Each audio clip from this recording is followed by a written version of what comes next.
अरे वो तो जल रहे हैं बोले। लड़का जैसा बोला उसको वहाँ पर सिप करके फिर से मैंने ढूंढने किया तो हमारे लड़कियों का रेप हो रहा था। 14 साल की एक छोकरी, 15 साल की छोकरी, 18 साल की छोकरी, 20 साल की छोकरी को काट काट के इन्हें फेंक रहे थे। रेप करके मजाक करके इन्हें तलवार से काट के फेंक रहे थे। इस तरह मेरे नजरों देखे हैं। और मैं किसी के सामने बोलूं तो रब सुनता है। मेरे कोई शौक नहीं है पैसों का वगैरह, कोई शौक नहीं है। सिर्फ एक मजबूरी में एक धंधा लगा के बैठा हूं कि मेरा ध्यान बाहर हो जाए, नहीं तो मैं पागल हो गया था। वहां से इतनी परेशानी में फिर हमने कैसे भी मुसीबत में हमने बचाए, कितने को बचा दिया। एक औरत का रेप वहां पर ऐसा होगा, उसकी डिलीवरी शाम तक होने वाली थी। 7 बजे तक का डिलीवरी होगी, 7 बजे उसका रेप हो रहा है। 7 बजे डिलीवरी हो रही है, 7 बजे उसका रेप हो रहा है। जब उसका पेट चीरकर बच्चा जिंदा निकालकर तलवार से 2 टुकड़े कर रहे हैं वो लोग, और जिंदा बच्चा निकला।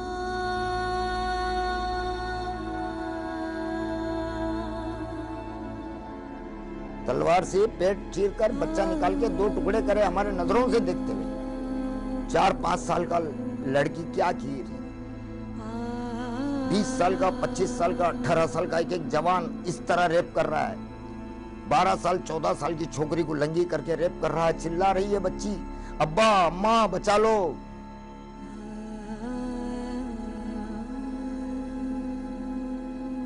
जिसको देख रहा है मजिद भाई, चाचा बचा लो। हम क्या बचा सके?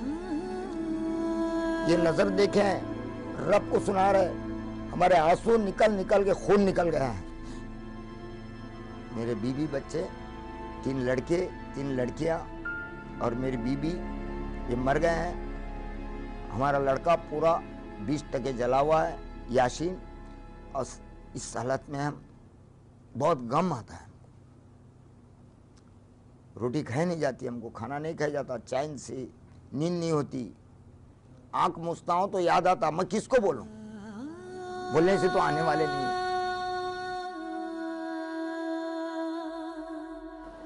आज भी डर लगता है?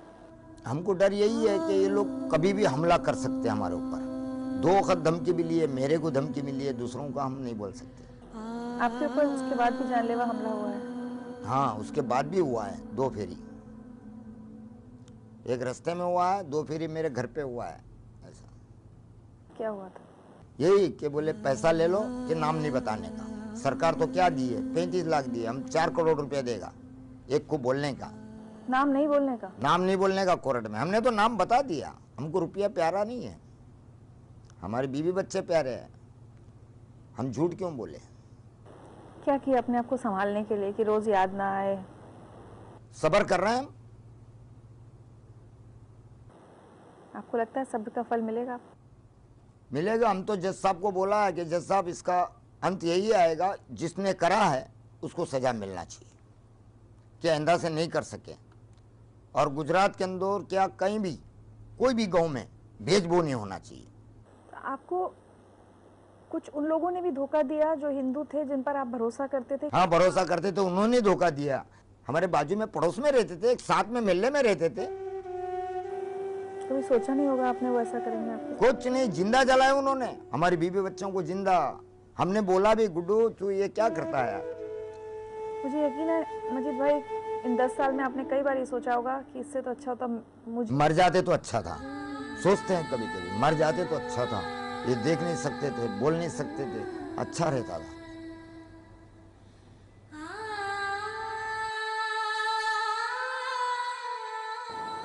आज आपके मन में नफरत है दूसरे धर्मों के लिए? नहीं नहीं, मैं कर्नाटक में हिंदू के साथ भी रहा, हमारे सेठ के साथ भी रहा। गीता पढ़ता था मैं कन्नड़ी में, पूरी गीता पढ़ के बताया कोर्ट में भी। ओम श्रवण बोतो श्रवण बुनतो साविरंग करवा भे ए जस्तिना वदीतमस्तो ओम शांते शांते ही। मैडम ये बात है, हमको क्या है, हक मिलना चाहिए गुजरात के अंदर, कहीं भी भारत के अंदर। बस मेरा कसूर ये कि मैं मेरी बीवी बच्चों के और मेरे मोहल्ले वालों की जान की रिक्वेस्ट कराई है, मेरा कसूर। तो मैं कोई फोटो खिंचाया नहीं हूँ, तो मेरा को इलम भी नहीं इस बात का कि ऐसा कुछ हो रहा है। हमारे पे तो क्या बीत रही थी हम ही जान रहे थे।